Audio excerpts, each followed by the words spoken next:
오늘도 현장에서 또 영상으로 이렇게 함께 주님의 말씀을 나누고 또한 그 말씀 안에서 우리가 같이 고민하고 또한 주님께서 우리에게 허락하신 방법들, 길들, 답을 찾아갈 수 있다는 것이 은혜라 생각합니다. 그래서 오늘도 주님께서 베풀어 주시는 이 은혜를 우리가 잘 누리고 또한 잘 마음 가운데 새기는 시간을 되기를 소망하며 우리 함께 찬양으로 나아가도록 하겠습니다.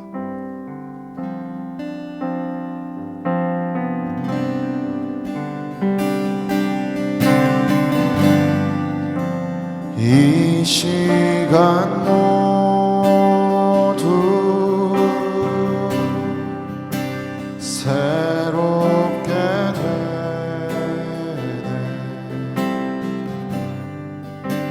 주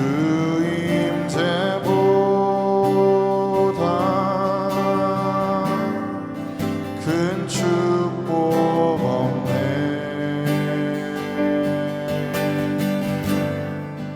내 영과 내 맘 새롭게 되네. 주 임재함보다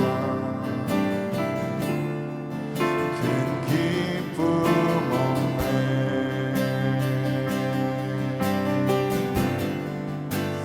이 시간 모두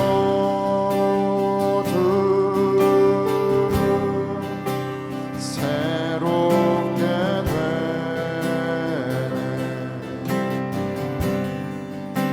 주 임재보다 큰 축복 없네.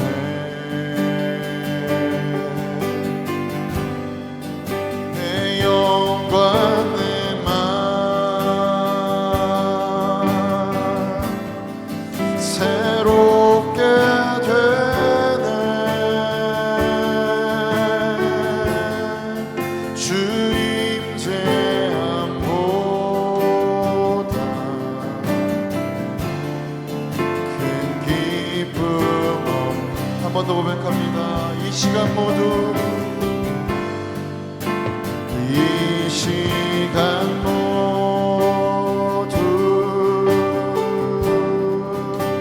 새롭게 되네.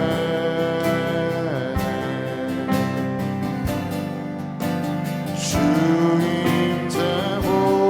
임재보다 큰 축복 없네.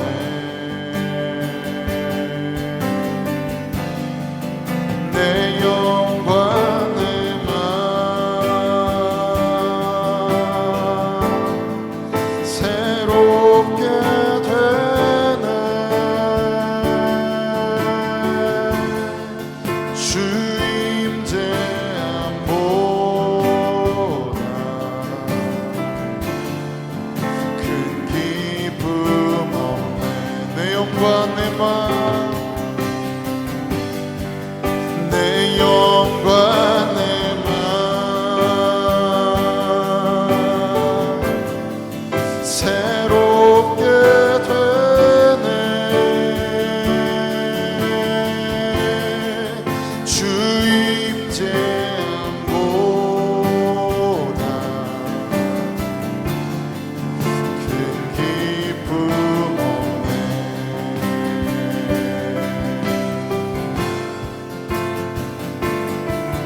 날이 저물어 갈 때 빈들에서 걸을 때 그때가 하나님의 때. 내 힘으로 안 될 때 빈손으로 걸을 때 내가 고백해 여호와 이래. 날이 저물어 갈 때 날이 저물어 갈 때 빈들에서 걸을 때 그때가 하나님의 때. 내 힘으로 안 될 때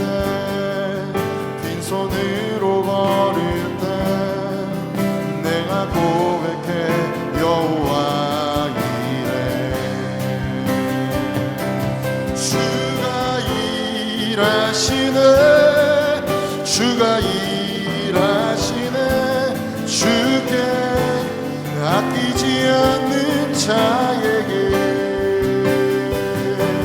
주가 일하시네 주가 일하시네 신뢰하며 걷는 자에게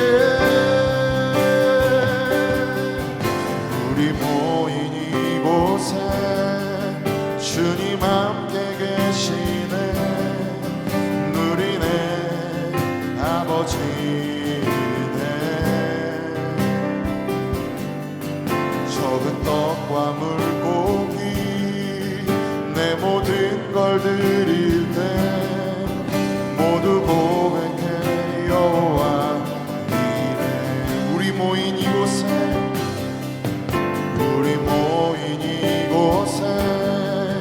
주님 함께 계시네 누리네 아버지네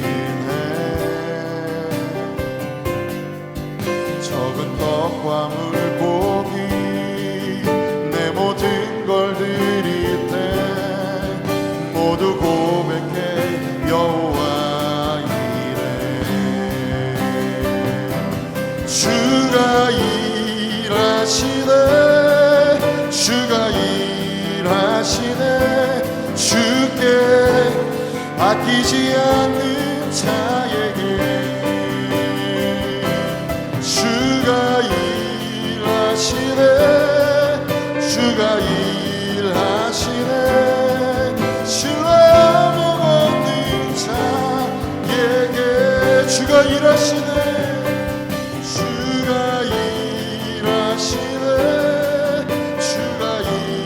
일하시네 주께 아끼지 않는 자에게 주가 일하시네 주가 일하시네 신뢰하며 걷는 자에게 한 번 더 고백합니다 우리 모인 이곳에 주님 함께 계시네 누리네 아버지네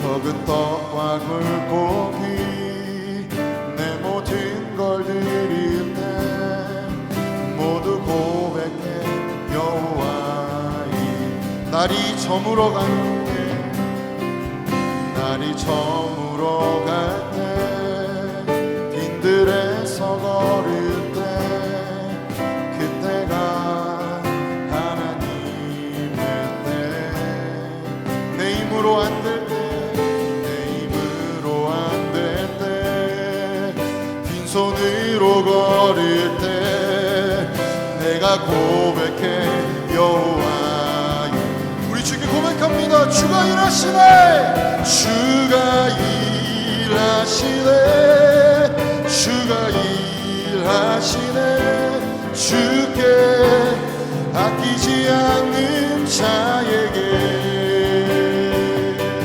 주가 일하시네 주가 일하시네 신뢰하며 걷는 자에게 주가 일하시네 주가 일하시네 주가 일하시네 주께 아끼지 않는 자에게 주가 일하시네 주가 일하시네 신뢰하며 걷는 자에게 주가 일하시네 주가 일하시네 주께 아끼지 않는 자에게 주가 일하시네 주가 일하시네 신뢰하며 걷는 자에게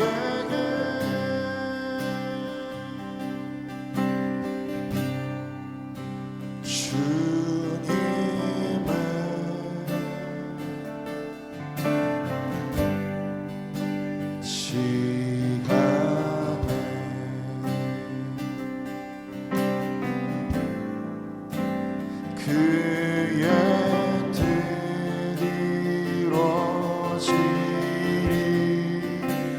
기다려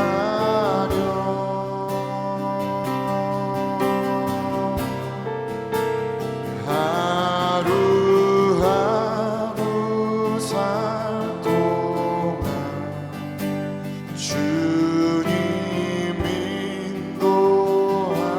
인도하시니 주 뜻 이룰 때까지 기다려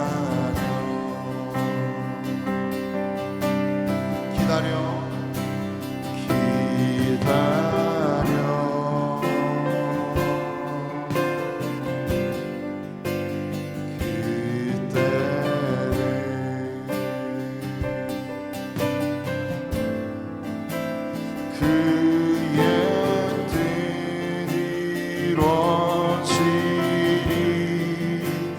기다려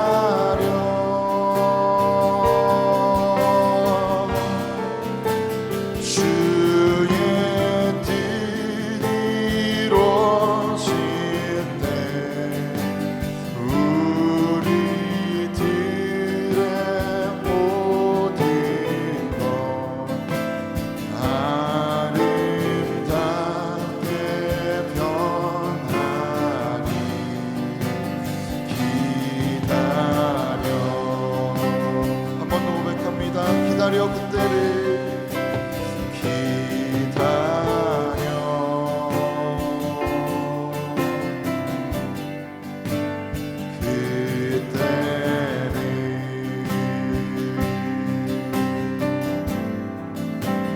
그의 뜻 이루어지리 기다려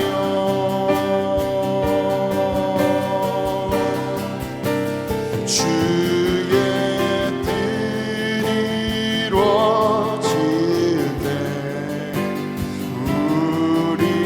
우리들의 모든 것 아름답게 변하리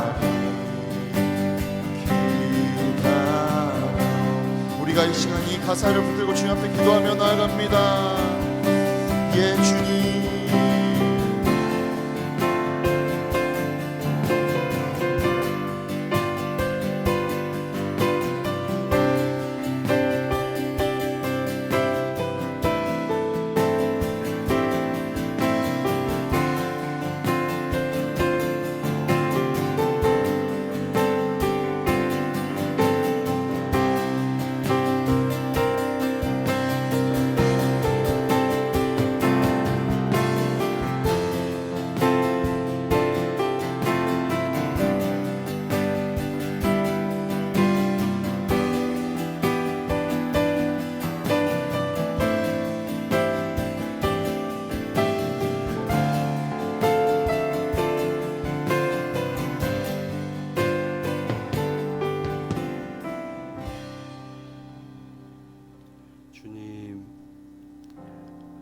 주님께서 주님의 때에 우리를 이 자리에 불러주시고 또 오늘 주님의 때에 맞는 말씀으로 우리에게 함께 하실 것을 믿고 감사를 드립니다.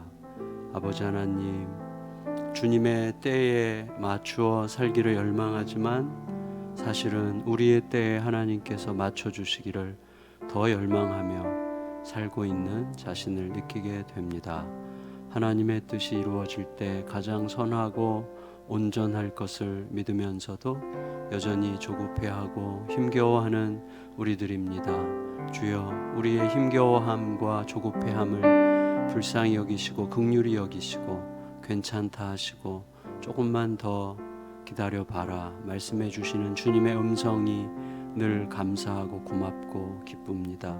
오늘도 주의 음성 앞에서 우리 자신을 들여다보고 우리의 속사람이 새로워지는 복된 시간으로 인도하여 주시고 특별히 우리 각자와 또 우리들이 혼자 있든 함께 있든 가정이라 부르시는 그 자리에서 우리가 온전한 가정을 이루어갈 수 있도록 새롭게 하여 주시옵소서.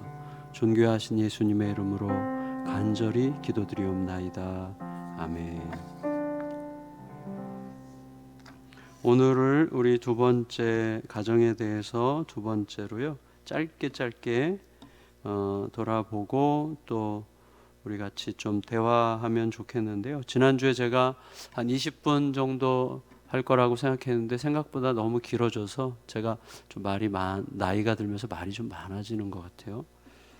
그래서 오늘 분량은 15분 분량인데 하다 보면 한 20에서 25분이 넘을 수도 있다는 것을 이해해 주시면 미리 이렇게 침 발라놓고 시작해야 되겠어요.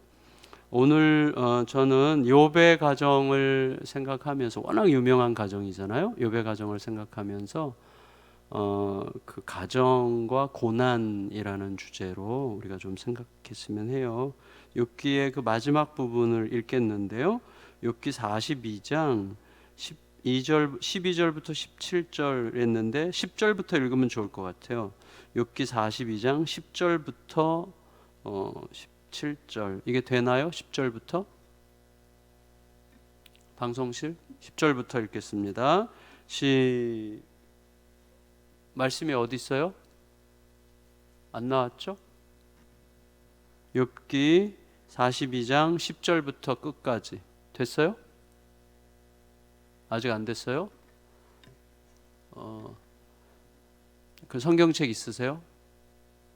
아까 된다고 사인을 했는데 됐어요? 네, 같이 읽겠습니다. 시작. 욥이 그의 친구들을 위하여 기도할 때 여호와께서 욥의 곤경을 돌이키시고 여호와께서 욥에게 이전 모든 소유보다 갑절이나 주신지라. 이에 그의 모든 형제와 자매와 이전에 알던 이들이 다 와서 그의 집에서 그와 함께 음식을 먹고 여호와께서 그에게 내리신 모든 재앙에 관하여 그를 위하여 슬퍼하며 위로하고 각각 캐시타 하나씩과 금고리 하나씩을 주었더라. 여호와께서 욥의 말년에 욥에게 처음보다 더 복을 주시니 그가 양 14,000과 낙타 6,000과 소 1,000겨리와 암나귀 1,000을 두었고 또 아들 7과 딸 3을 두었으며 그가 첫째 딸은 여미마라 이름하였고 둘째 딸은 그시아라 이름하였고 셋째 딸은 게렌합복이라 이름하였으니 모든 땅에서 욥의 딸들처럼 아리따운 여자가 없었더라.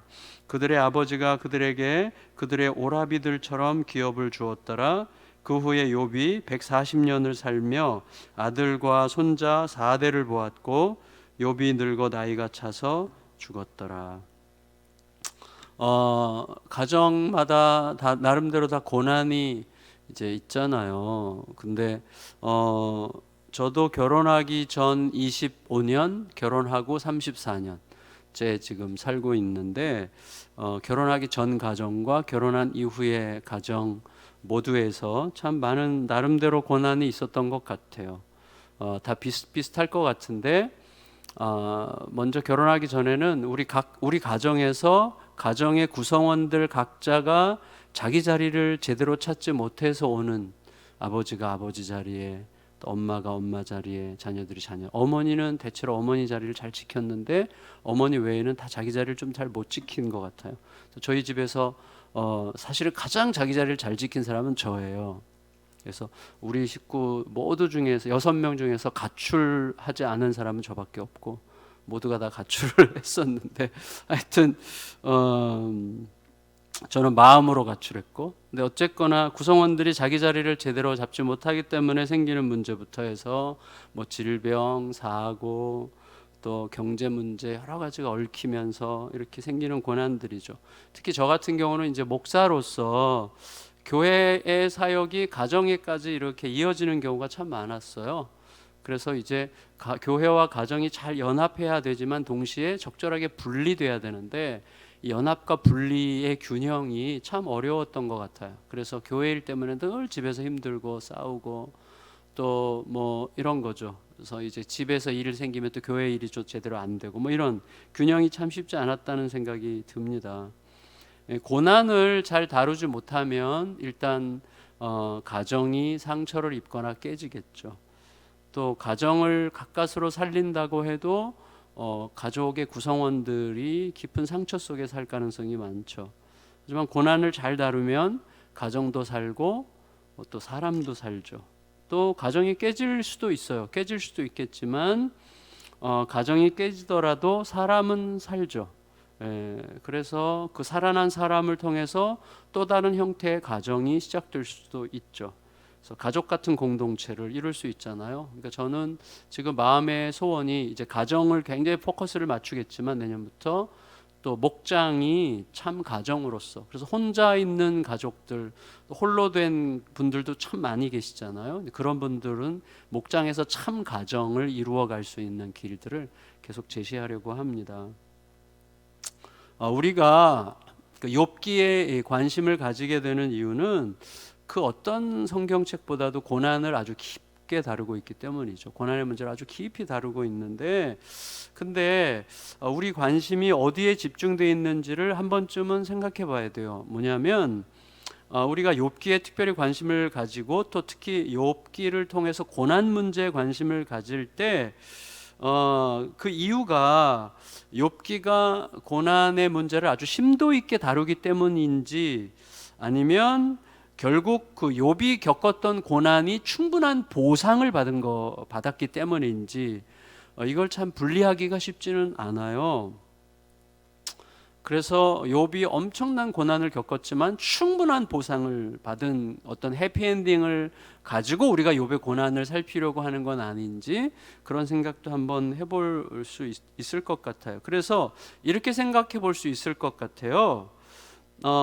만일에 여러분 욥에게 그 극적으로 회복된 말년이 없었다면 우리는 욥의 고난을 어떤 식으로 받아들이게 될까요?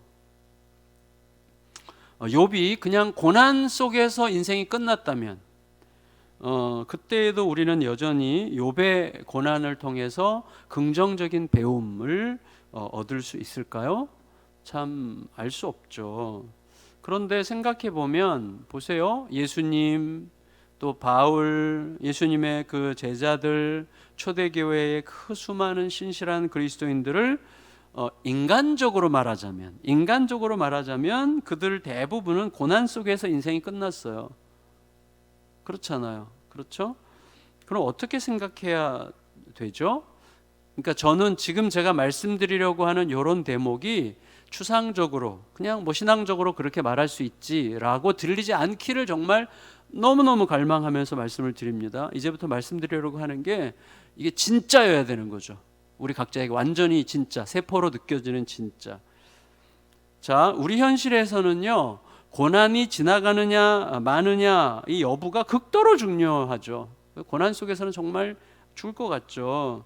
근데 궁극적인 차원에서 말하자면 고난이 현실적으로 회복되느냐 현실적으로 회복되지 않느냐, 내가 살아있는 동안에 회복되느냐 회복되지 않느냐 하는 거는 별다른 의미가 없어요. 이거 완전히 사실이에요. 이게 궁극적으로 말하자면 별다른 그 의미가 없는 거예요.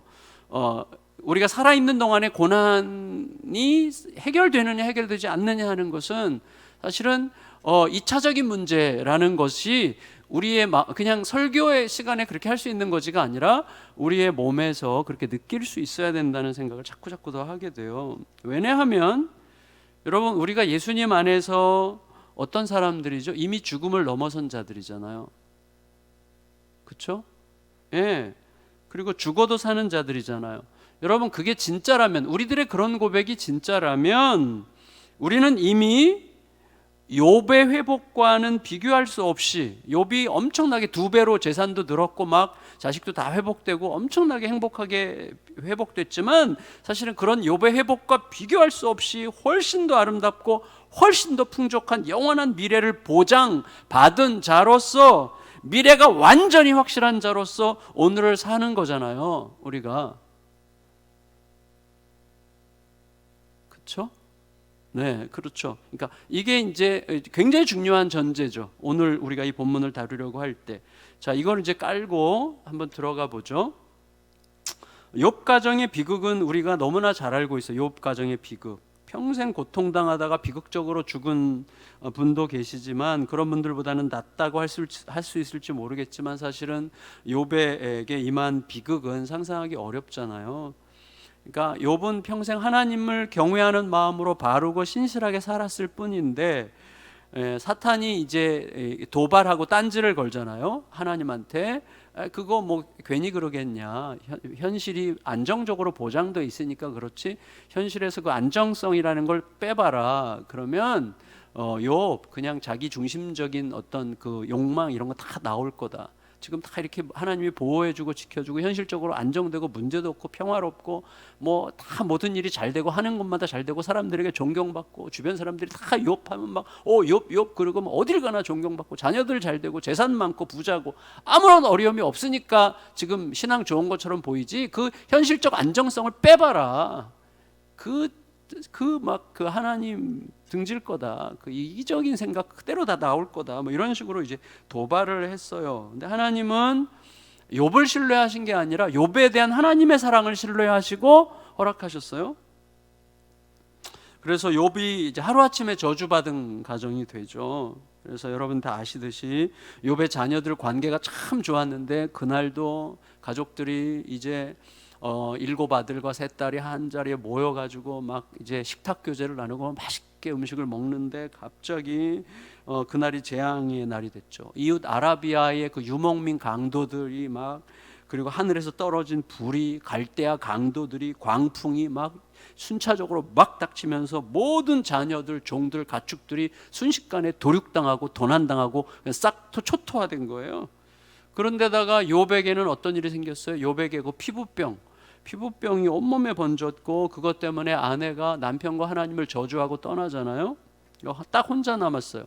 제가 욥의 피부병에 대해서 별로 감이 없었는데 최근에 그 제 아내가 대상포진이 오고 나서 이 면역력 문제 때문인지 온몸에 막 그 부스럼이 돌면서 밤에 잠을 못 자는데 몇 달 동안 너무너무 고통을 하더라고요. 막 아플 정도로 막 쓰리고 아플 정도로 피부가 아픈데 제 아내가 거의 지나가고 지금 이제 후유증이 좀 있어 약간 가려운고 따가운 정도인데 이인호 목사님 더 사랑교회 이인호 목사님에게 또 그게 와가지고 대상포진을 했는데 이분은 막 이런 데가 완전히 짓물러가지고 여기까지 막 끔찍해요. 제가 목사님 내가 욥이 됐어 그러는데 진짜 너무 불쌍하더라고요. 그러니까 밤에 잠을 못 자고 그러는데 김재한 전도사님이 요번에 그 개그맨 박지선이 뭐 피부 질환과 관련돼서 그랬다고 그러는데 그게 얼마나 심하길래 그랬을까 좀 이해가 좀 안 됐었는데 뭐 우울증도 있었고 막 그랬겠지만 피부 질환이 얼마나 심각하길래 그랬을까 그랬는데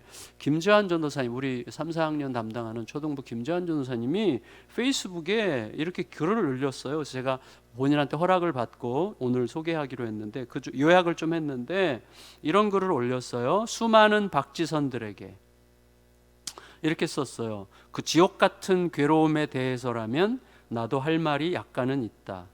해걸음마다 찾아오는 미칠 듯한 가려움은 피가 철철 흐를 때까지 살갗을 긁어내고 쥐어 뜯어도 멈추지 않았다.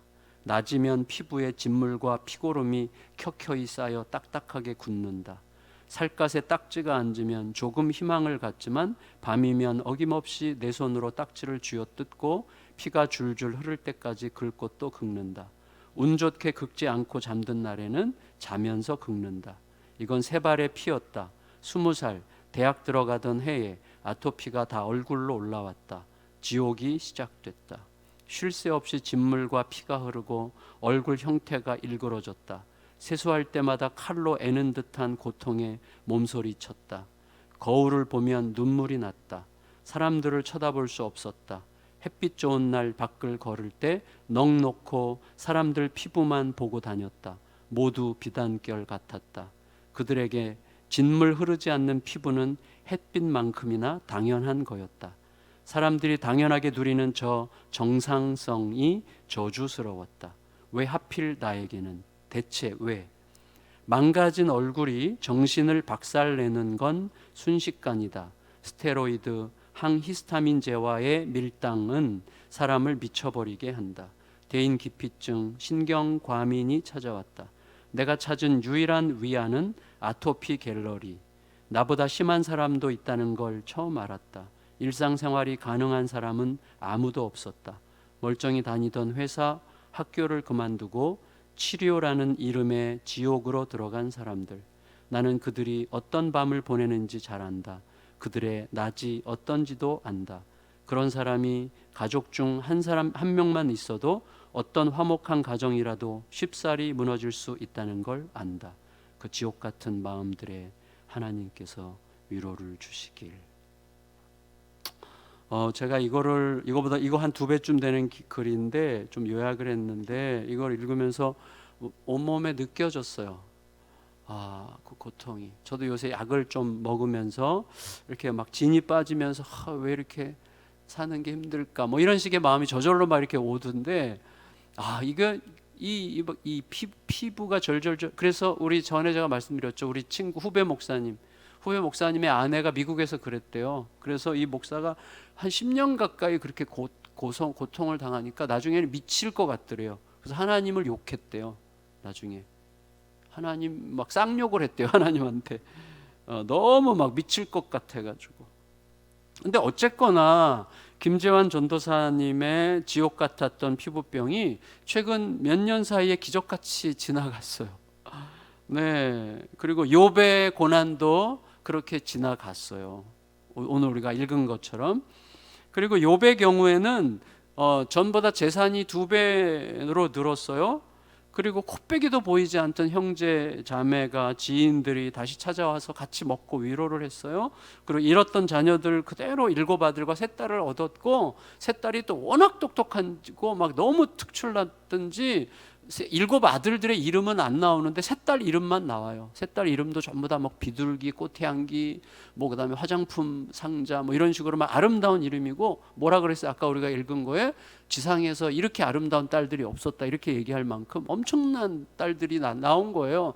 특별히 아까 우리가 읽은 내용대로 보면 뭐냐면 고대 사회에서는 딸한테는 상속이 없었잖아요. 상속분이 없었어요. 법적으로. 그런데 나중에 민수기 27장에 보면 슬로브핫의 딸들 때문에 법 개정이 일어나죠. 그래서 아들이 없는 경우에는 딸에게 재산을 줄 수 있다 이렇게 법 개정이 일어났는데, 욥의 딸들은 뭐예요? 아들들이 7이나 있는데도 유산을 공정하게 상속받았어요. 아주 굉장히 특별한 사건이죠. 그래서 이제 이런 것들을 바탕으로 해서 이제 마지막으로 결론적으로 제가 뭐가 진정한 위로일까 이런 이제 제목으로 말씀을 좀 나누려고 그래요. 고난을 통과하는 가정이 겪는 그 위로가, 진짜 위로가 뭘까? 이 고난이 지나가는 게 일단 위로겠죠. 물론 당연히. 그런데 지금 가만히 생각해 보면, 자, 고난이 지나갔다고 해서 위로일까요? 왜냐하면 지금 고난 중에는 코빼기도 보이지 않던 친구들이나 이 친척 형제 자매들이 와서 막 위로해 주는데 그게 과연 위로가 될까 하는 거죠. 위로가 될까요? 내가 아프고 힘들어 죽을 것 같을 때 코빼기도 안 보이던 인간들이 확 회복되니까 찾아와가지고 막 격려하고 위로하고 할 때 그 위로가 될까 모르겠어요. 그리고 형식적으로는 재산이 확 회복됐고 가족도 늘어났지만 그게 진정한 위로의 보증이 되는 것도 아니죠. 더 많아진 재산 때문에 더 심각한 분쟁이 일어날 수도 있잖아요. 더구나 죄 없이 애매하게 죽은 이전의 자녀들은 얼마나 억울해요. 그들의 원혼을 어떻게 위로합니까? 말하자면 너무 억울한 거죠. 저는 욥기가 우리에게 이런 반문을 허용한다고 생각해요. 그래서 욥기는 우리에게 이렇게 질문하기를 원하는 것 같아요. 욥이 무수히 하나님 앞에 막 삿대질을 하면서 막 하나님 앞에 원망스럽게 막 외쳤듯이 우리도 그래야만 할 때가 있다고 생각하고, 하나님께서 그래야만 할 때가 있고 그걸 내가 알고 있다는 것을 알려주시기 위해서 욥기를 우리에게 허락하셨다고 생각합니다. 이렇게 질문할 수 있죠. 욥의 죽은 자녀들 얼마나 억울해요. 죽은 종들. 그리고 욥이 지금 잘 먹고 잘 살게 됐다고 그래서 그게 위로가 될까요? 지난 죽은 자녀들 생각하면 위로가 될 수 없는 거예요. 그러니까 이거는 완전히 다른 차원의 생각이 필요한 거죠. 여러분, 이렇게 생각해 볼 수 있는 거예요. 좀 냉정하게 말하면 자, 한순간에 생명을 잃어버린 욥의 이전 자녀들, 죽은 자녀들이 불행합니까? 욥이 더 불행합니까? 그건 뭐 알기 어렵죠. 판단하기 어려워요. 누가 더 불행한가? 그걸 저는 판단하기 어렵다고 지금 감히 말씀드리고 싶습니다. 그러니까 우리들 속에 전제가 있어요. 일찍 죽은 애는 불쌍하다.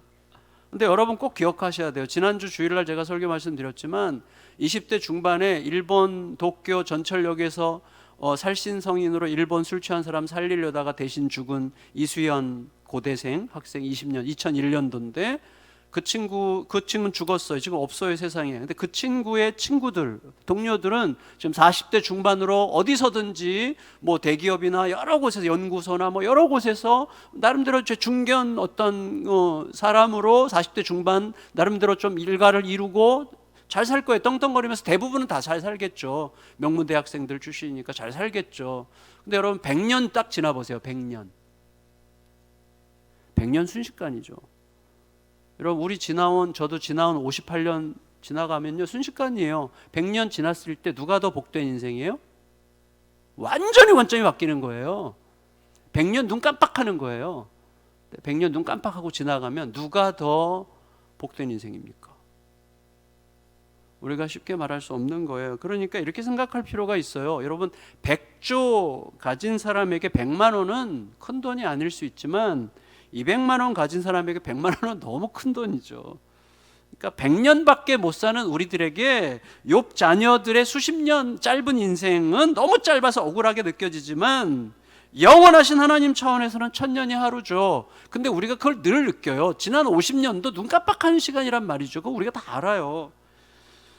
그러니까 우리들의 삶을 우리가 계속해서 욥을 통해서건 우리 자신의 삶을 볼 때 내 눈이 지금 누구 눈이냐 이거 봐야 돼요. 누구 눈이냐. 지금 하나님의 영원이라고 하는 영원적 차원에서의 눈으로 본다면 해석이 항상 너무나 달라지는 거죠. 그래서 이렇게 결론적으로 말씀드리고 싶어요. 여러분 진정한 위로는 뭔가? 진정한 위로, 회복된 욥을 찾아온 친구들과 친척이 위로가 되지 못한다고 제가 말씀드렸죠. 그런데 진정한 위로는 뭐예요? 내가 힘들 때 코빼기도 보이지 않던 친구들이랑 친척들이랑 이 친구들이 위로한답시고 회복된 다음에 찾아온 그들을 받아서 그들이 나의 위로자라고 기꺼이 받아들이는 변화된 존재가 된 욥이 위로죠. 욥 자신의 존재의 변화가 위로죠. 그렇게 얄미운 인간들도 괜찮아, 어서 와, 고마워, 나 이렇게 위로해 주러 와서 정말 고마워 라고 말할 수 있는 존재의 변화.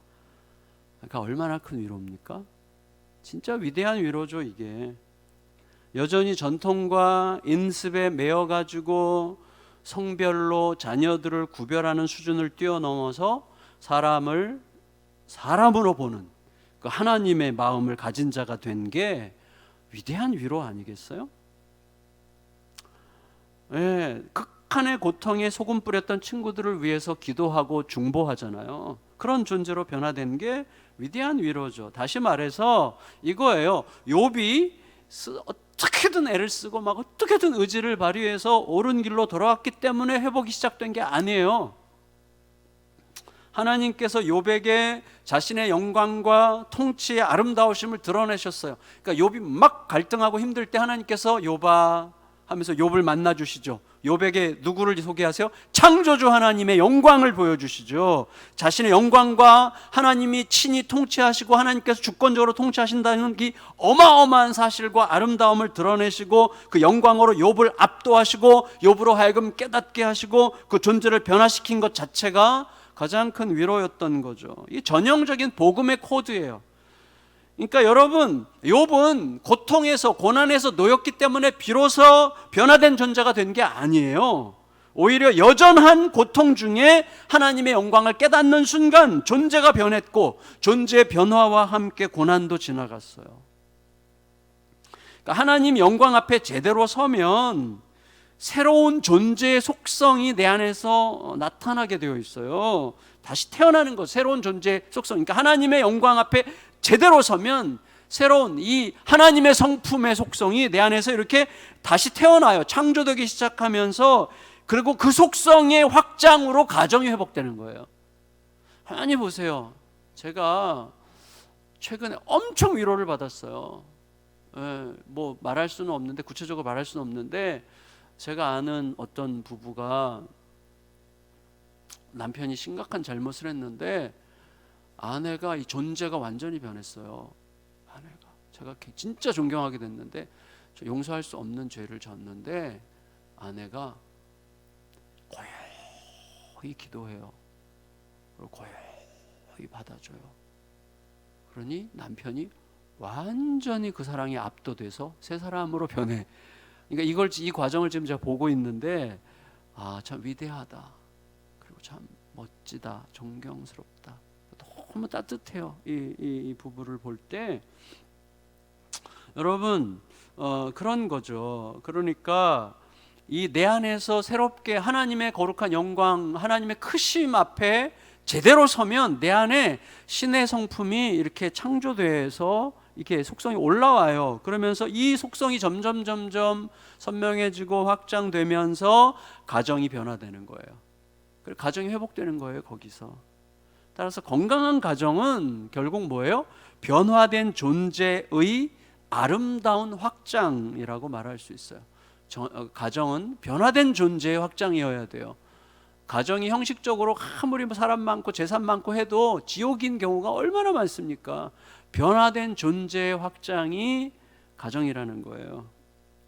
우리들은 대개 현실적으로 그럼 어떻게 회복했지? 어떻게 회복했지? 여기에 관심이 있어요. 그것에 대한 성경의 분명한 대답, 다시 말씀드리지만 현실적 회복 이전에 이미 깨달음을 통한 기쁨의 회복이 있었던 거예요. 그 깨달음은 어디서 왔어요? 하나님의 은혜에 압도되는 것에 있는 거예요. 아까 그런 거랑 똑같은 거죠. 왜? 이수연 불쌍해. 100년 후에는 이수연이 훨씬 더 위대해. 100년은 눈 깜빡할 사이예요. 누구의 눈으로 보면? 하나님의 눈으로 보면 하나님의 눈이 들어와요. 그러니까 물론 안 됐죠. 미안하죠. 그렇지만 너무나 영광스럽게 느껴질 수 있는 거죠. 그 눈을 갖는 거죠. 그 눈을. 다시 말해서 단호하게 말하자면 회복되지 않았더라도 영광스럽고 궁극적인 기쁨이 내면에서 일어나는 거예요.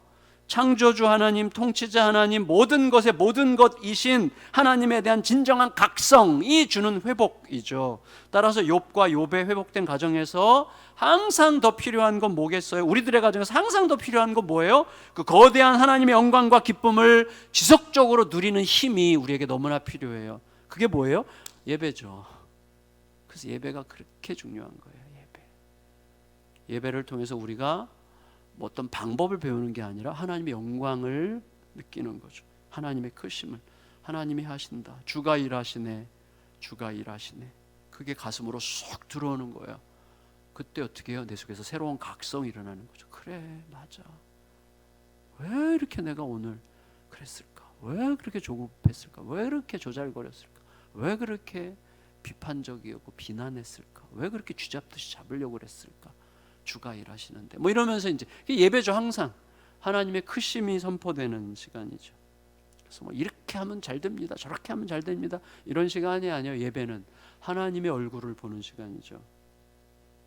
우리는 진정한 예배를 통해서만 제대로 기다릴 줄 알게 돼요. 깊은 어둠에서도 하나님의 말씀이 임하고 깨달아지면 여전히 어두운 중에도 모든 것을 새롭게 보게 만드는 빛이 쏙 스며들게 되는 것을 경험합니다. 궁극적으로 여러분, 우리들이 가정에서 겪는 고난에서 가장 큰 이슈는 무엇보다도 그것이 욥과 욥의 가정의 명예회복이 아니라는 거예요. 진짜 핵심적인 이슈는 하나님의 명예회복이에요. 욥기에서 핵심은 하나님의 명예회복입니다. 하나님의 선하신 작품에 도발했던 사탄이 패하고 하나님의 오르심과 의로우심이 입증된 거죠. 욥에 대한 하나님의 사랑의 신뢰가 증명된 거죠. 하나님의 명예가 주제예요. 그러니 우리들의 인생에서 주제는 내가 잘 먹고 잘 사느냐 여부가 아니라 우리 인생의 진짜 주제는 뭐예요?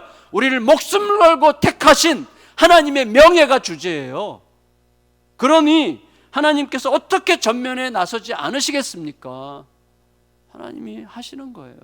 그래서 베드로 전서 5장 6절 7절 말씀에 이렇게 베드로 사도가 얘기했죠. 그러므로 하나님의, 이게 이제 우리말 성경인데, 그러므로 하나님의 능력의 손 아래서 겸손하십시오. 때가 되면 여러분을 높이실 것입니다. 여러분의 모든 근심을 주께 맡기십시오. 주께서 여러분을 돌보시는 걸 믿으세요. 마지막 결론, 구약 성경을 헬라어로 번역한 70인역이라고 있어요. 70인역이요, 욥기의 맨 끝에 사족을 붙였어요. 가로, 이렇게 괄호로. 욥기에 우리 성경에는 없는데 저기에는 있어요. 그 70인경에 맨 끝에 뭐가 있는가 하면 이렇게 되어 있어요. 그는 죽었으나 주께서 일으켜 세우신 사람들과 함께 다시 일어날 것이다. 다시 말하면 욥이 회복했어도 죽지만, 그러면 죽음으로 또다시 모든 게 삼켜지잖아요. 그렇지만 그는 하나님이 일으키시는 자들과 다시 일어날 것이라고 부활의 영광 가운데 완전한 회복을 꿈꾸게 하는 대목으로 그렇게 주석을 달았다고 합니다. 자, 오늘 이 욥의 가정을 통해서 살펴본 가정과 고난이라는 주제와 관련해서 어떤 것이든 이렇게 궁금하거나 또 함께 나누고 싶은 이야기 있으면 질문하시면 되겠습니다. 이렇게 손들어서 질문해 주시고 우리 같이 대화 나누고 또 제가 기도드리고 우리 찬양하고 기도하는 시간으로 마무리하겠는데, 제가 잠깐 기도 먼저 할게요. 하나님, 모든 가정마다 나름대로 다 고난이 있고 그 고난은 절대로 상대적으로 비교될 수 없고 각자가 절대적 고통을 느끼는 고난들입니다. 그러나 이 시간 우리가 이 고난을 하나님의 눈동자 앞에서 비추어 보려고 하였습니다.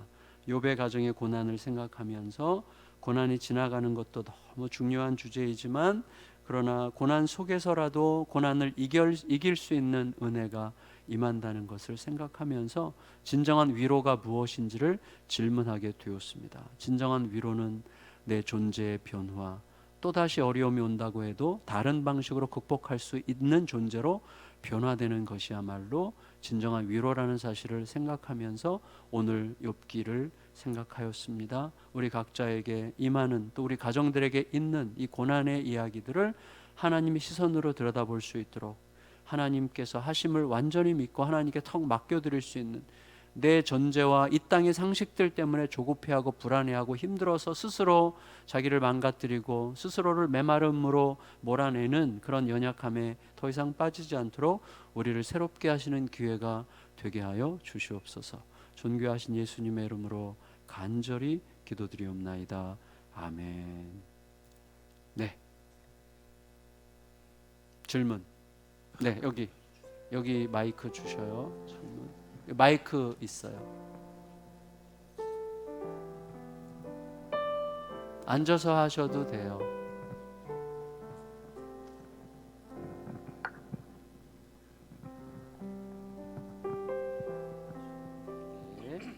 네. 먼저 예수향단교회 다니는 최창희 성도고요. 네. 그 목사님 오늘 설교 말씀 잘 들었습니다. 항상 그 살면서 매 하루하루가 이제 근심 걱정이 누구나 다 있잖아요. 목사님께서는 그 지난 58년 동안 그 매일매일 그 근심 걱정 때문에 이제 기도를 하고 이제 예배를 많이 하셨을 텐데, 우리가 살면서 어느 선택의 가루에 섰을 때 그때 선택을 좀 어떻게 하시는지, 그리고 이제 기도는 어떻게 하시는지, 그리고 이제 그 기도 속에서 어떤 마음의 변화에 어떻게 귀 기울이는지, 그게 좀 많이 궁금합니다. 네. 그렇죠. 굉장히 중요한 거죠. 그러니까 선택의 기로에 섰을 때 기준은 선택해야 될 상황과 일에 따라서 항상 다른 것 같아요. 동일하지 않아요. 어떤 때는 양보해야 될 때가 있고, 어떤 때는 용서를 해야 될 때가 있고, 어떤 때는 가서 말해야 될 때가 있고, 지적해줘야 될 때가 있고, 그렇죠. 어떤 때는 선을 분명히 해야 될 때가 있고, 어떤 때는 그냥 무조건적으로 품어야 될 때가 있고, 항상 다르기 때문에 선택의 기로에서 어떻게 한다 하고 하는 것을 말하기는 쉽지 않아요. 다만 선택의 기로에서 그때그때 적절하게 선택하기 위해서 어떻게 하느냐 하는 부분에서는 제 속에 늘 말씀이 넘치게 하는 게 중요하다고 늘 생각해요.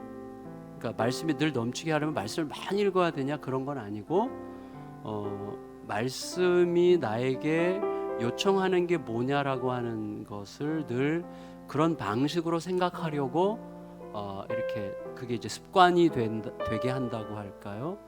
그게 이제 참 중요하다고 생각해요. 근데 그것은 일정한 트레이닝의 과정이 필요하다고 생각하지 않고 그건 저절로 형성되는 거죠. 예를 들어 창희 형제님이 지금까지 살아오면서 형성된 창희 형제님 독특한 캐릭터가 있잖아요.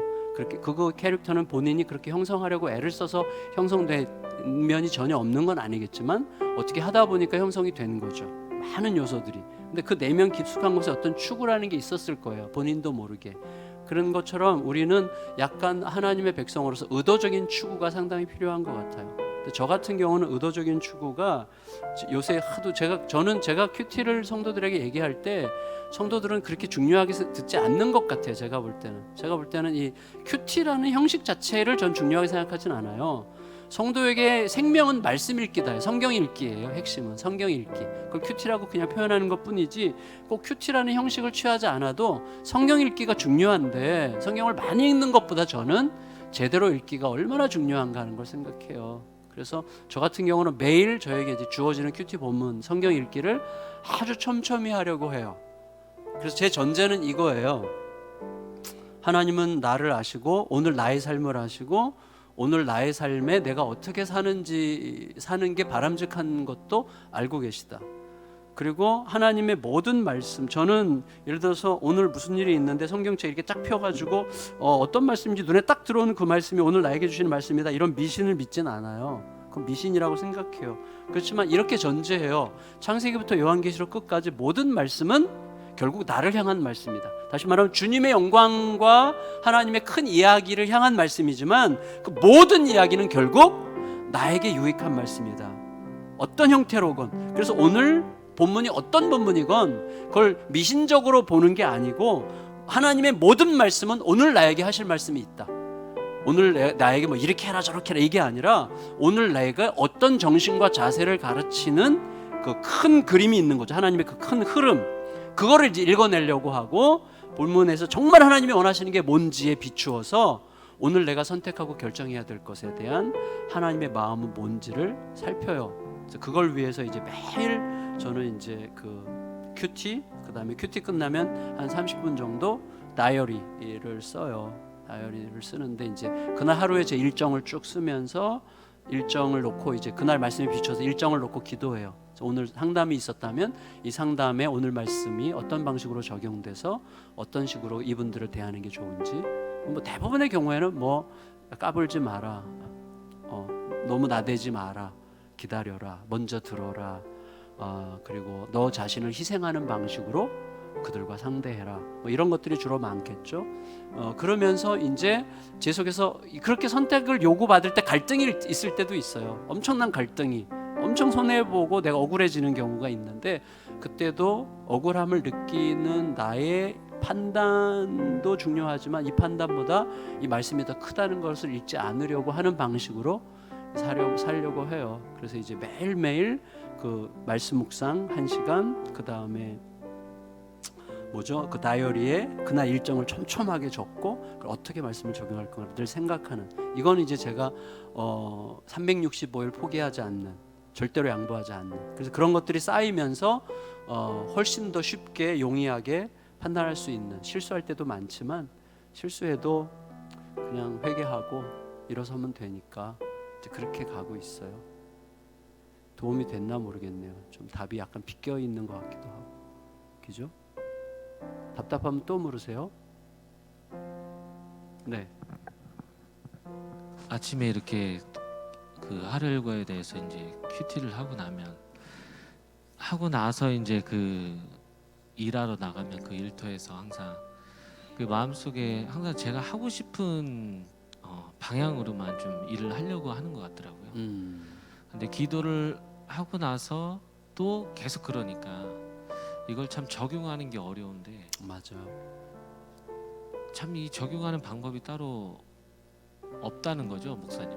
그죠? 따로 없진 않아요. 그러니까 적용에 관한 책들도 무척 많이 읽었어요. 저도 성경을 끝나고 제 방에 오시면 성경을 어떻게 적용할 것인가 책을 한두 권 드릴게요. 감사합니다. 네네. 그런 거 참조해서 고민하시면 돼요. 네. 또 질문 있으시면 여기 설교 들으면서 이런 질문이 왔어요. 삶이 힘들 때는 어디 말씀을 읽으면 도움이 될까요? 만약 욥기라면 욥기 말고 다른 구절도 있을까요? 그랬는데 저는 이렇게 권하고 싶어요. 삶이 힘들 때 말씀을 내가 필요로 하면 힘들 때 도움을 주는 말씀을 찾게 되잖아요. 그러니까 내 상황이 말씀을 사용하잖아요. 맞지만 말씀이 내 상황을에게 명령하도록 말씀을 읽는 게 훨씬 중요해요. 그래서 저는 과거에 굉장히 기피했던 에스겔서라든지 뭐 요새 뭐 역대하 그 족보라든지 이런 게 너무 흥미로워요 요새는. 그러니까 당장 내게 달콤하지 않은 말씀일수록 정말 파고들고 또 기도하는 마음으로 묵상하다 보면, 물론 이제 묵상도 훈련이 필요할 수 있겠지만 저는 초기에는 운동도 능숙한 사람들 뭐예요? 처음에는 다 초보자였잖아요. 똑같아요. 꾸준히 읽다 보면 저는 목사를 능가하는 성도들이 많이 나오기를 바래요. 본문을 읽는 그 통찰이, 본문을 꾸준히 읽어 나가는 사람은 통찰이 예리해지거든요. 점점 예리해지게 되어 있어요. 그거는 그러니까 그렇게 많이 읽지 않고 너무 쉽게 읽는 방법 찾고 쉽게 읽는 길 이런 거 찾고 이렇게 하다 보니까 성도들이 실력이 안 느는 거지. 꾸준히 말씀 앞에 사투를 벌이면서 들어가고 이거 아니면 나 죽는다는 생각으로 사투를 벌이면 신학 공부와 별개로 성도들이 굉장히 예리하게 통찰력 있게 말씀을 읽을 수 있다고 저는 완전히 확신하거든요. 그렇게 돼요. 그러니까 저는 이 대답을 좀 따뜻하게 부드럽게 달콤하게 해드리고 싶지만 1번 삶이 힘들 때 어떤 말씀을 읽으면 좋은가? 모든 말씀을 읽으면 된다고 저는 대답해주고 싶어요. 뭐 시편 말씀을 읽어라, 뭐 이런 시편 말씀이 큰 격려가 되고, 저도 우울증 앓을 때는 시편밖에 안 읽었어요. 1년 내내 시편만 읽었어요. 그것도 도움이 될 수 있겠고, 이제 조금 더 제가 이제 조금씩 성장하다 보면 내 현재 현실에 전혀 맞지 않는 것 같은 말씀도, 모든 말씀이 결국은 사실 그 안에서 하나님의 마음을 굉장히 잘 읽어낼 수 있도록 하나님께서 펼쳐주신다. 그러니까 성령을 믿으셔야 돼요. 우리에게 성령이 오셨고, 성령은 말씀을 생각나게 하시고 깨닫게 하시는 분으로 오셨거든요. 요한복음 14장의 약속이거든요. 그럼 성령님, 내가 성령님을 느끼지 못하더라도 부탁드리세요. 성령님, 제가 느끼지 못하더라도, 제가 엄마의 사랑을 느끼지 못하는 순간에도 엄마의 사랑은 분명히 있는 것과 같이 성령님을 지금 느끼지 못한다고 할지라도 성령님은 지금 여기 계심을 믿습니다. 그러니 성령님, 제가 말씀을 읽을 때 깨우쳐 주십시오. 예수님께서 분명히 약속하셨습니다. 성령께서 말씀을 알게 하시고 말씀을 생각나게 하시고 말씀을 깨닫게 하실 거라고 하셨는데, 그 성령님 내게 오셨으니 그 말씀을 생각나게 하시고 깨닫게 하시고 오늘 상황에 가장 적절한 말씀이 떠올라 그 말씀이 내 삶에서 새 창조의 능력으로 나타날 수 있도록 축복하여 주세요. 이렇게 이제 기도하면서 말씀을 읽어나가는 게 너무나 중요하죠. 두 번째, 만약 목사님에게 욥의 고난 또는 심한 고통이 온다면 목사님께서는 하나님을 원망하셨을까요? 당연하죠. 당연히 원망했을 것 같고, 죽여주시옵소서, 난 살고 싶지 않습니다. 뭐 요새도 가끔 그럴 때가 있는데, 난 내가 좀 더 살아야 될 이유가 뭐예요 하나님? 이렇게 물을 때 가끔 있어요. 근데 아니라면 어떻게 하셨을 거예요? 일단 충분히 원망했을 것 같아요. 충분히 원망하시면 좋겠어요. 그러니까 하나님을 이렇게 이해해야 돼요. 내가 원망하면 하나님도 삐질 것 같은 하나님이 아닙니다. 우리가 섬긴 하나님은 아무리 원망해도 그래, 더 해도 돼, 이러실 하나님이라고 저는 확신해요. 하나님은 우리 아버지시죠. 정말 참 아버지시죠. 제가요 좀 생원 아버지라면 저희 딸이 저한테 막 원망하면 삐질걸요 아마. 근데 제가 좋은 아버지가 되어갈수록 제 앞에서 막 반항하고 때를 쓰고 막 원망하고 막 쏟아놓을 때 제가 할 수 있는 말은 딱 하나예요. 미안해, 정말 미안해, 근데 좀 더 해봐. 막 원망하다가 진짜 미안해 그러면 딸이 이제 뭐라 그래요? 아니 그냥 내가 하는 말이고 뭐 이러면서 이제 또 자기가 답을 다 얘기하잖아요. 우리가 그거 다 알잖아요. 그러니까 원망을 하세요. 당연히 하나님을 믿었겠죠. 왜냐하면 이제 그거는 이제 아는 하나님을 알아가는 정도에 따라서 다른데, 근데 뭐 이제 그러니까 말씀 안에서 하나님을 많이 찾아가시면 좋겠고 예배에 몰입하시면 좋겠다고 생각이 되고, 저도 사실은 우울증 속에 있을 때 하나님을 믿긴 믿었는데 죽음으로 끝장내고 싶은 열망이 너무 강했기 때문에 사실은 고통에 있는 분에게, 지금 이분이 질문하면서 어떤 고통 속에서 이분이 이런 질문을 하는지가 궁금해요. 그래서 제가 함부로 말씀드릴 수 없어요. 근데 이분은 정말 하나님을 더 이상 믿고 싶지 않다고 느껴질 만한 고통일 수도 있다고 생각해요.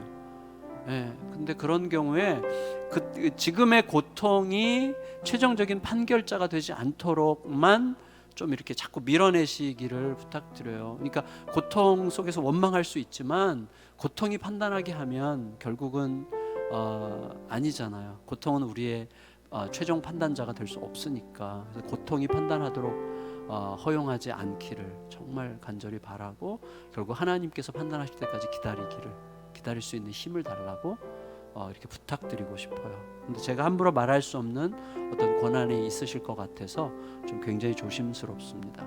그래서 아까 우리 김재환 전사님이 얘기하셨던 것처럼 정말 지옥 같은 고통 속에 있을 때 그 엘러지 갤러리라고, 피부 엘러지 걸린 사람들끼리 모이는 모임에 들어가서 얘기를 듣다 보니 자기만 그런 게 아니고 심지어 나보다 더 심한 사람들도 있다는 사실을 알고 나를 상대화시키면서 좀 더 이렇게 좀 밑으로 내려놓고 볼 수 있었는 기회가 생겼던 것처럼 좀 정 힘들고 정 고통스러우면 좀 죽을 뻔했던 저 같은 사람이나 고통에 대해서 얘기해 줄 수 있는 분이, 들어줄 만한 분을 찾아서 이렇게 얘기를 쏟아내는 것 좀 굉장히 중요한 거라고 생각합니다. 우리는 신이 아니잖아요.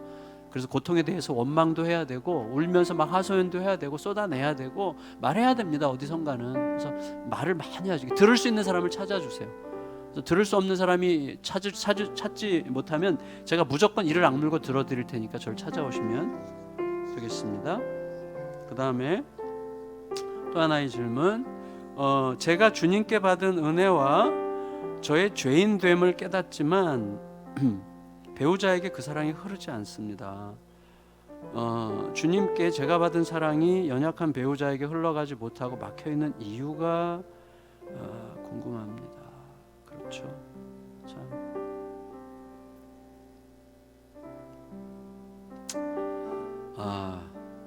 이거 제가 뭐라고 얘기하겠어요 여기서. 왜냐하면 배우자에게 사랑이 흐르지 않는다는 이 사실을 제가 들었지만 어떤 이유로 사랑이 흐르지 않는 건지 그걸 이제 충분히 상황을 들어볼 때 원인 제공자가 배우자이고 또 제가 배우자가 제공한 원인을 제가 충분히 안다면 차라리 헤어지세요라고 말하고 싶을 수도 있는 그런 상황일 수도 있잖아요. 그리고 혹은 배우자에 대해서 편견이나 혹은 오해나 혹은 지나치게 내가 이미 너무 빨리 문을 닫아 걸었거나 그럴 수도 있는 거고, 워낙 케이스가 다양하기 때문에 이런 어떤 질문을 일반화시켜서 제가 대답한다는 것은 좀 무례한 대답일 수 있을 것 같아요. 근데 좀 안타깝다. 그리고 좀 제가 이 질문 읽는 동안 가슴이 좀 이렇게 먹먹하고 답답하고 할 말이 없어졌어요. 공감이 좀 되면서 얼마나 힘들기에 이렇게 질문했을까 이런 생각이 들어요. 그래서 지금 원칙과 현실 사이에서 고민하는 거잖아요. 원칙은 알잖아요. 연약한 배우자에게 내가 받은 사랑이 흘러가야 되는데 이런 이제 이 원칙, 이게 이 대의 명분은 알고 있단 말이에요. 그런데 흘려보내지지 않는, 흘러가지 못하고 막혀 있는 이유가 뭔지, 이유는 저는 절대 모르죠. 그거는 그 가정의 상황을 듣기 전에는 절대 모릅니다. 혹시 이 질문하신 분께서 저에게 우리 주보에 제 이메일이 있으니 오늘 사실은 이메일로 어떤 분이 수요 예배 때 하고 싶었던 질문을 메일로 보냅니다 하면서 길게 질문하신 분이 있어서 제가 답을 써가지고 여기 왔는데, 그분한테 물론 메일로 보내드렸고 답을, 그래서 좀 구체적으로 상황을 가명을 써서라도 상황을 구체적으로 설명해서 보내주시면 저에게 뭔가 그분에게만 해당할 수 있는 어떤 판단을, 저의 조언을 해드릴 수 있을 것 같아요. 거의 그렇게 확신이 되는데, 그래서 저한테 이메일을 보내주시면 참 좋겠다는 생각이 듭니다. 그리고 성경이 역사적인 사실을 하나님의 감동으로 적은 것인데 욥기는 소설처럼 필요에 의해서 지어진 것이라고 들었어요. 욥은 가상의 인물인가요? 욥을 가상의 인물로 보는 분도 있고 실존 인물로 보는 분도 있는데, 욥을 가상의 인물로 보거나 실존 인물로 보거나 그게 무슨 왜 중요한가라고 저는 생각해요. 물론 실존 인물일 때 더 믿어질 만하다고 하지만 가상 인물이라고 해도 욥과 같은 상황 속에 얼마든지 있을 수 있는 거죠. 이 세상에 욥은 세고 셌죠. 그러니까 가상의 인물이어도 상관은 없는 거죠. 예. 그러니까 이 세상에 욥은 세고 셌어요. 그래서 그 어떤 욥을 소개함으로써 우리에게 우리의 삶에서의 고난의 이야기를 어떻게 하나님 앞으로 가져갈 것인가에 대해서 이야기하는 거죠. 저는 물론 실존 인물이라고 확신합니다. 저는 개인적으로. 그리고 그 다음 질문, 우리에게 주신 자유 의지를 불순종하는 쪽으로 사용함으로 인해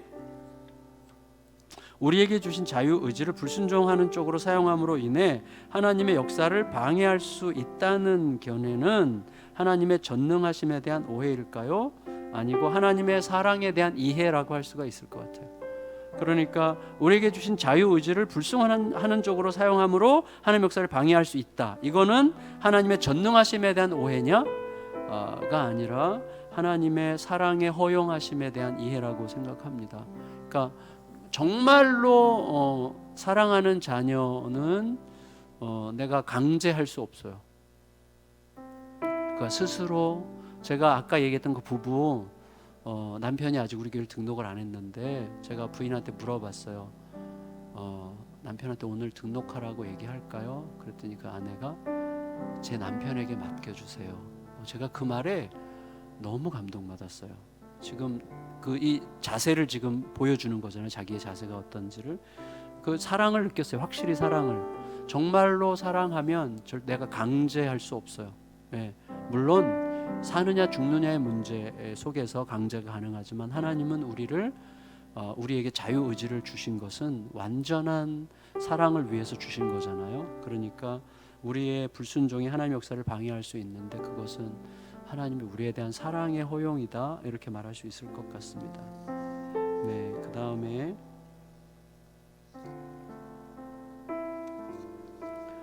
질문, 하나님을 사랑하면 하나님의 자녀도 사랑해야 하고 이웃을 사랑해야 하지만 어떻게 사랑해야 할지 잘 모르겠습니다. 또한 사랑하지 못하는 내 모습을 볼 때 괴롭고 자신을 정죄할 때가 있습니다. 그렇죠. 저도 항상 그런 것 같아요. 늘 이거는 뭐 우리가 주님 앞에 갈 때까지 됐다 안 됐다 됐다 안 됐다를 반복하는 일이 되지 않을까 싶어요. 이거를 온전하게 극복할 수는 없지 않을까 싶어요. 우리가 이 몸을 가지고 육체를 가지고 이 땅을 살아가는 한, 우리가 여전히 자기중심성의 지배를 받고 있는 한 어떻게 여기에서 온전히 극복할 수 있을까? 그건 불가능하다고 생각합니다. 다만 이런 거죠. 나의 넘어짐보다 하나님의 신실하심이 훨씬 더 크다는 사실을 절대로 잊지 않는 게 중요한 것 같아요. 그러니까 넘어짐이 습관이 돼서 넘어져도 또 일으켜 주실 거니까 또 넘어져도 돼. 이런 식의 넘어짐은 하나님의 사랑을 오해하는 거고, 최선을 다해서 제대로 사랑하려고 애를 쓰는데 사실은 사랑이 잘 안 될 때가 많잖아요. 그때 하나님의 도우심을 구하고 또 찔끔 사랑하다 보면 내가 사랑의 행동을 한 것보다 훨씬 더 위대한 사랑의 보상이랄까, 대가를 경험하게 하심으로써 사랑이 조금씩 자라가게 하시는 방식으로 하나님 우리를 이끌어 가신다고 생각합니다. 어떻게 사랑해야 될지 저도 잘 모르겠어요. 그래서 매일 그냥 묻는 거죠. 아까 말씀드렸지만 어떤 경우에는 제가 강하게 야단을 친다 그럴까요? 약간 좀 역정을 내므로 사랑을 표현할 때도 있다고 생각이 돼요. 어떤 때는 훨씬 더 많이 참아야만 되는 게 있는 거죠. 그러니까 이런 거죠. 어떻게라는 것은 말할 수 없는 거라고 저는 확신해요. 이렇게 하세요, 저렇게 하세요라는 걸 말할 수 없어요. 왜냐하면 어떻게라는 것은 그분과 하나님과의 관계의 깊이가 결정하는 거기 때문에 어떤 내가 이렇게 하셔야 됩니다라고 할 때 이렇게라는 말을 받아들일 수 없는 분이 계세요. 그렇게 했다가 제가 옛날에 안산동산교회에 있을 때 용서에 대해서 설교를 엄청나게 했는데 그 용서에 대해서 너무 은혜를 많이 받고 이 권사님이 자기랑 원수지간에 있는 다른 권사님을 새벽에 수박 싸들고 찾아갔다가 관계가 완전히 깨졌거든요. 그러니까 사실은 너무 적용을 너무 단순하게 빨리 한 거예요. 그러니까 사실은 하나님과 나와의 사귐의 깊이와 관계의 어떤 그에 따라서 어떻게라는 것은 다 달라지기 때문에 제가 여기서 어떻게라는 말을 한다는 것은 참 쉬운 일은 아니에요. 그러니까 어떻게는 결국은 하나님과의 사귐과 관계의 깊이에 따라서 달라지는 거라는 것을 말씀드리고 싶습니다. 우리는 누구나 조연보다 주인공을 꿈꾼답니다. 그렇죠. 오늘 말씀은 조연도 주인공도 아닌 사람을 사람으로 보는 하나님의 시선에 대해 욥에 대한 하나님의 사랑을 신뢰하신 하나님에 대해 말씀하셨는데 하나님의 시선을 어떻게 바라보고 느껴야 하는지요. 예, 그렇죠. 저는 성경을 읽을 때 하나님의 심정이라는 관점에서 성경을 읽는 게 굉장히 중요하다고 생각해요. 그러니까 우리가 오랫동안 성경을 읽는데 성경을 읽는 그 독법이 굉장히 많이 오해됐어요. 어떤 독법으로 읽었냐면 이 성경 말씀에서 어떤 도움을 받을까? 그래서 어떻게 하라는 거지? 어떻게 하면 복 받지? 어떻게 하면 내가 위로를 받지? 어떻게 하면 좀 이 문제를 해결하지라고 내가 어떻게를 찾기 위해서 성경을 읽는 독법으로 지금까지 성경을 읽어왔어요. 너무나 많은 성도들이 오랜 세월 동안 그렇게 또 목회자들이 가르쳤어요. 전 큰 오해라고 생각합니다. 성경을 읽는 방식은 하나님은 왜 이 사건을 이런 방식으로 허용하셨을까? 이 상황에서 하나님은 도대체 뭘 생각하고 계시는 걸까? 하나님 도대체 어떤 마음으로 이런 상황을 허락하셨지? 하나님은 이런 상황을 속에서 뭘 지금 준비하고 계시는 거지? 라고 하는 그런 관점을 어느 순간부터 읽기 시작하면서 저는 성경에서 핵심은 하나님을 찾아라예요. 하나님을 찾아라. 하나님 무슨 생각하시는지, 하나님이 누구신지, 하나님이 어떻게 하셨는지 그 하나님을 찾아라가 새로운 우리가 진짜 성경을 제대로 읽는 독법이라고 생각합니다.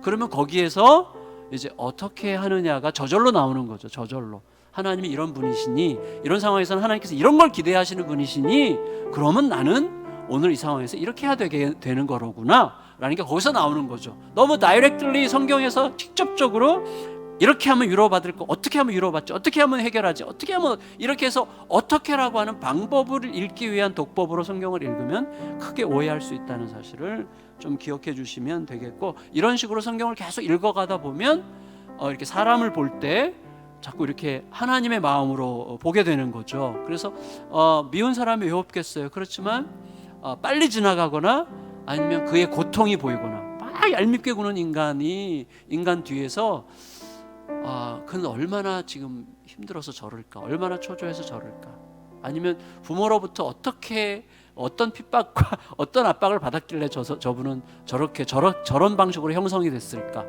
이런 식으로 이제 자꾸 보게 되는 마음이 드는 거죠. 들게 되겠죠. 하여튼 그렇게 대답을 해드리고 싶고요. 그 다음 질문. 우리 인생의 고난은 지금 오늘 2주째인데 너무 이거 좋아요. 지금 너무 행복하네. 이거 자리를 잘 잡겠네. 앞으로 제가 수요 설교할 때는 항상 이렇게 하려고 그러거든요. 이거 괜찮죠? 할렐루야. 우리 이 반응이 참 좋은 것 같아요. 감사합니다. 우리 인생의 고난은 계속 있지만 설교 중에 고난을 잘 다룬다는 말씀을 하셨는데, 고난을 잘 다룬다는 것에 대해 구체적으로 말씀해 주시면 좋겠습니다. 그러니까 고난을 잘 다룬다는 것은, 고난이 오잖아요. 그럼 고난이 일단은 우리를 제압하죠. 그렇죠. 다시 말하면 고난이 나를 다루잖아요. 고난이 나를 컨트롤하고, 고난이 나를 끌고 다니고, 고난이 나를 압박하고, 고난이 내게 뭔가를 보게 하고, 고난이 나를 판단하고, 고난이 나를 갖고 놀죠. 고난이 나를 다루게 두지 말고, 내가 고난을 다룬다는 것은 고난을 손바닥 위에 이렇게 올려놓고 탐색하고, 누구의 눈으로? 하나님의 시선으로 뭐 하려고 그러시, 지금 하나님 지금 뭐 하려고 그러시는가, 이렇게 보는 거죠. 저에게도 지금 육체의 고난이 좀 있는데 육체의 고난이 이렇게 여기다 놓고 보는 거죠. 그러면 하나님의 마음을 느끼면서 하나님 감사합니다. 훨씬 더 깊어지는 것 같아요. 요새 제가 이제 삶의 고난으로 인해서 더 진지해지고 깊어지고 그리고 더 좀 무겁게 생각하게 되고 하나하나의 사람의 존재를 더 무겁게 느끼게 되고 좋은 것 같아요. 굉장히. 예, 그런 식이죠. 그러니까 고난이 나를 다루게 하지 말고 내가 고난을 다루는 거다. 그 말씀을 드리려고 이 말씀을 한 거예요. 고난이 우리를 주로 다루니까. 다른 질문 또 있으세요? 손들어. 여기 우리 주연자매에게 마이크 갖다 주시고. 오늘 저에게 그 메일로 질문하신 분은 이런 질문이었어요. 예전에 유진 피터슨 목사님의 책을 읽었을 때 주님을 향한 마음으로 글을 쓰고 그림을 그리고 악기를 연주하고 노래를 부르고 그런 모든 행위들 또한 기도를 드리는 거라고 말씀하신 게 인상적이었습니다. 말보다는 글이 익숙해서 글로 기록하는 걸 좋아하는 편인데 그 부분에 힘을 얻어 이 또한 기도를 하는 것이라고 생각하며 묵상한 부분들, 신앙적 고민들을 더 많이 글로 남기기도 했습니다. 그런데 어느 순간부터 무릎을 꿇고 두 손 모아 기도드리는 그런 일반적인 기도를 드릴 때보다 글로 표현할 때 그 순간 속에서 주님이 주시는 마음이 부어지는 순간이 더 많아진다는 것 같다는 생각이 들었습니다. 글로 표현하는 게 많아질수록 일반적인 기도 행위를 통해 기도할 때 부어주시는 마음이 줄어들고 기도 시간 또한 줄어드는 것 같아 고민이 생깁니다. 역시 그래도 일반적인 기도 행위로 기도하는 시간과 그 기도 속에서 주님과 소통하며 관계를 쌓아가는 게 기본이 되어야 하는 건 아닐까 싶어서요. 이런 경우 글로 표현하는 걸 줄이면서 일반적인 기도 행위로 기도드리는데 집중해야 될까요? 아니면 어떤 형태로든 주님은 기뻐 받으실까요? 제가 기도보다 글로 표현하는 것에 더 집중하고 있는 건 아닌지 고민이 드는 것 같습니다. 목사님의 의견을 듣고 싶습니다. 이렇게 이제 문자가 왔어요. 저는 이렇게 대답했는데 제가 가지고 있는 고민과 다소 비슷하시네요. 이렇게 대답했어요. 저도 기도만을 위한 시간을 따로 떼어서 기도에 전념하는 것을 다소 어색해하는 편입니다. 오히려 큐티하면서 말씀을 통해 묵상하고 기도하고 기록하고 또 묵상하고 기도하는 방식으로 매일 1시간 정도의 시간을 가지고 있는데 그 시간을 워낙 만족하게 생각해서 다른 어떤 결핍감은 잘 못 느끼는 편입니다. 다만 묵상은 묵상대로 기도는 기도대로 필요하다는 식의 이야기를 가끔 듣다 보면 내심 고민이 되기도 하지만 아직까지는 그냥 해오던 패턴대로 하고 있는 중입니다. 제가 볼 때 님이 억지로 어떤 형식을 맞추기 위해 기도 시간을 따로 가지려 하기보다는 기도에 참으로 배고파지는 순간이 올 때 자연스럽게 하시는 게 어떨까 싶습니다. 이렇게 이제 대답을 했습니다. 오케이, 주연자매 마지막 질문이 될 것 같아요. 연합과 분리의 균형을 맞추는 게 좀 중요하다고 하신 말씀이 저도 참 그 부분 가정과 교회 얘기하면서 네, 공감이 되었는데요. 그 연합과 분리의 균형을 어떻게 이뤄가야 되는지 그렇죠. 이뤄가는 방법이 있다면 어떤 것들이 아니면 또 방법은 모르겠고요. 네. 원칙은 이런 것 같아요. 그러니까 가정이 교회를 격려하고 교회의 일이 가정 안에서 소화가 되는 방식을 찾는 게 굉장히 중요한 것 같아요. 예를 들어서 저 같은 경우는 아내랑 많이 다퉜던 것 중에 하나가 뭐냐면 이제 교회 성도나 어떤 교육자나 누군가에 대한 입장이 저랑 달라요. 그러니까 아내의 눈이 저보다 좀 더 정확할 수도 있어요. 그런데 저는 목회를 하는 입장에서 제가 보는 눈 그리고 저는 제가 볼 때 앞으로 계속 동역을 해나가야 되기 때문에 그런 모든 것들을 감안해서 웬만하면 이렇게 좀 더 이렇게 여러 관점으로 보면서 이렇게 가려고 하고 이제 아내는 아무래도 본인의 눈으로 보이는 관점에서 얘기를 하다 보니 아내가 얘기할 때 저는 자꾸 디펜스를 하게 되고 방어를 하게 되고 방어하다 보면 아내는 자기 말에 귀를 안 기울인다고 느끼고 뭐 이러면서 이제 티격태격하는 일들이 무척 많았던 것 같아요. 교회 생활하면서. 그리고 이제 교회에서 이렇게 굉장히 힘든 일이 있을 때 제가 그것을 그대로 싸갖고 집으로 들어가서 저는 교회에서 돌아가는 일을 제 아내가 거의 몰라요. 그러니까 제 아내의 늘 불만은 왜 내가 교회에서 이렇게 나도 알면 너무나 좋을 이야기를 왜 난 딴 사람을 통해서 들어야 되냐, 당신이 담임 목사인데 이런 것 때문에 이제 아내가 많이 소외감을 느끼기도 하고 그랬어요. 그러니까 어떻게 하든지 문제가 되더라고요. 근데 지금은 이제 많이 극복이 된 거죠. 지금 어떻게 극복되냐면 교회에서 어떤 일이 있을 때 어떤 일에 대해서 아내가 말할 때 웬만하면 경청하려고 하고 제가 무슨 말을 원래 제 아내는 제가 무슨 말을 하면 굉장히 제 편에 서요. 너무 빨리 제 편에 빨리 서주는 위해서 이제 그런 면에서는 저랑 굉장히 차이가 있고 저보다 훨씬 더 나은 분인데 그래서 요새는 이제 그런 말을 들을 때 경청하려고 무척 애를 많이 쓰고 그리고 교회 일이 이런 거죠. 제 속에서도 편견이 있었던 것 같아요. 교회 일을 함부로 아내랑 의논하면 안 된다. 이런 생각을 했던 것 같아요. 근데 지금은 아내의 의견을 적극적으로 들으려고 하는 허벅지를 꼬집으면서 적극적으로 들으려고 함으로써 교회 일이 가정 안에서 대화거리가 될 수 있다. 이렇게 생각하고 또 가정에서 힘든 일이 있을 때 그것이 제 속에서 이제 그러면 오히려 묵상하고 설교의 재료가 될 수 있다. 이렇게 생각하는 거예요. 가정에서의 갈등과 아픔이 교회의 역할을 방해하는 게 아니라 교회에서 내가 말씀을 준비하거나 묵상할 때 오히려 도움을 줄 수 있다. 그래서 아내가 고맙게도 허용을 해줬어요.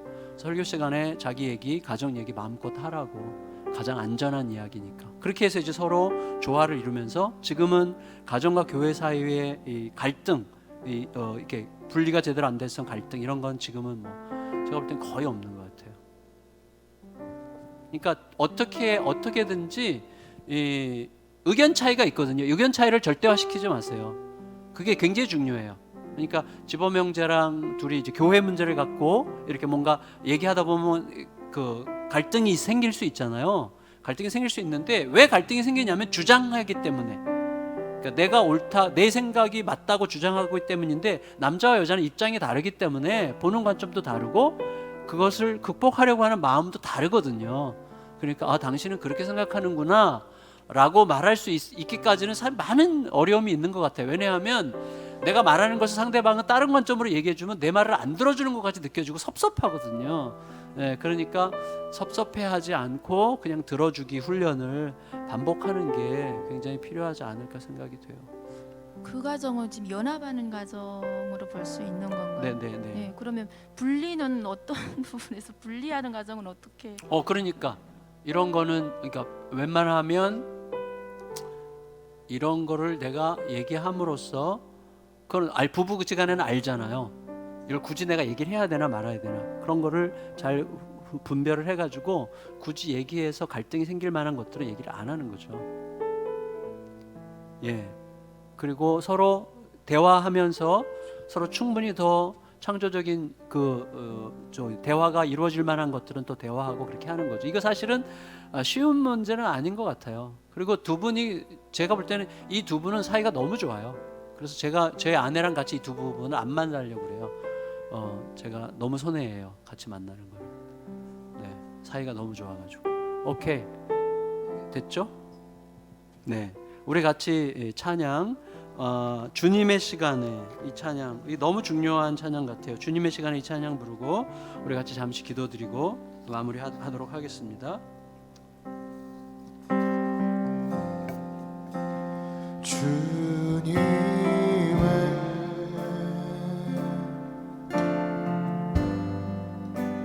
시간에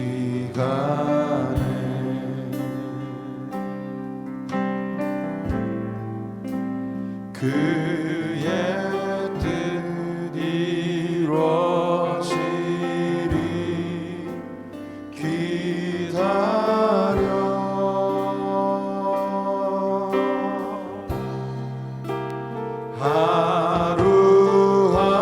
하루하루 살 동안 주님 인도하시리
기다려 그때를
두 번 기도할 건데요. 먼저 기도할 때 현재 내가 가정적으로 겪고 있는 고난, 우리 가정 안에 있는 고난, 또 내 존재의 고난 등에 대해서 나는 그동안 어떤 관점을 가지고 있었던가 이렇게 묻습니다. 물으면서 기도하는데 오늘 설교 내용이 내 현실에서 과연 가능한지 하나님의 시선으로 다시 들여다보고 내 존재의 변화가 모든 걸 새롭게 출발하게 하는 그게 가능한지, 요백에 가능했고 숱한 믿음의 스승들에게서 가능했다면 나에게도 여전히 가능할 수 있다는 것을 믿는 믿음을 주세요.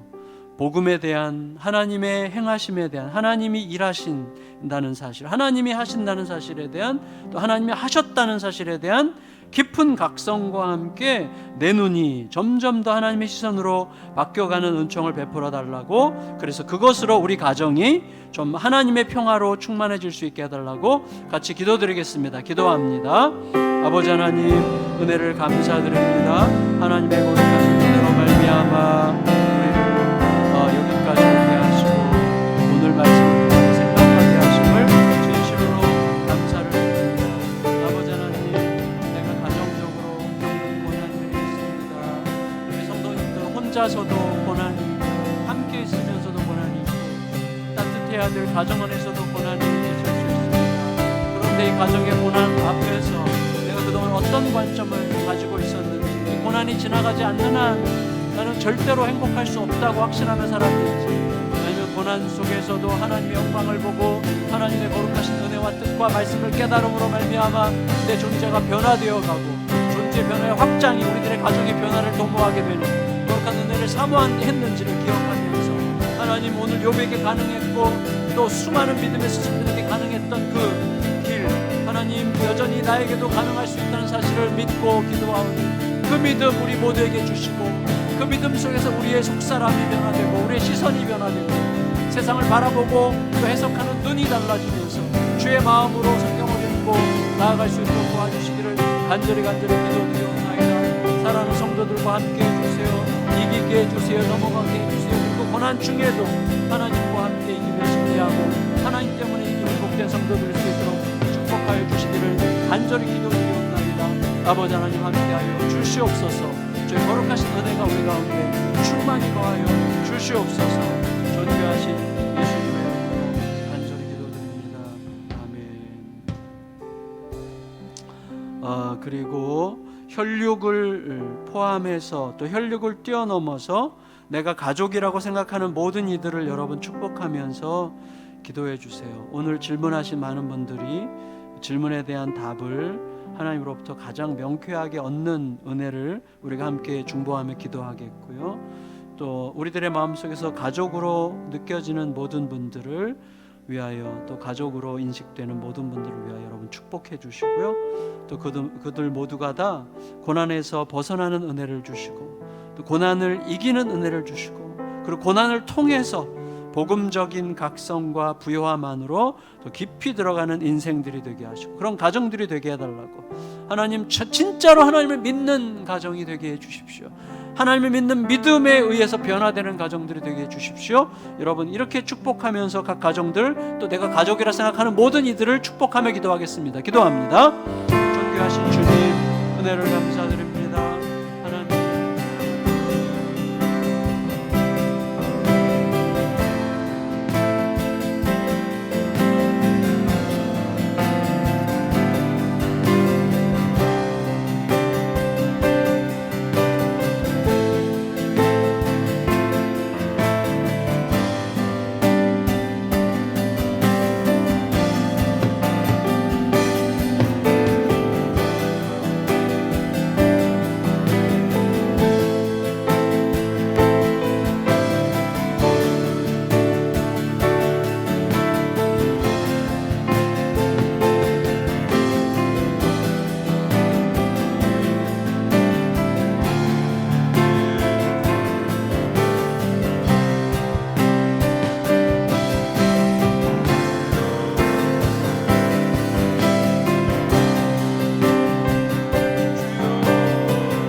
고난의 문제를 지나치게 미화할 수 없는 것을 고백합니다.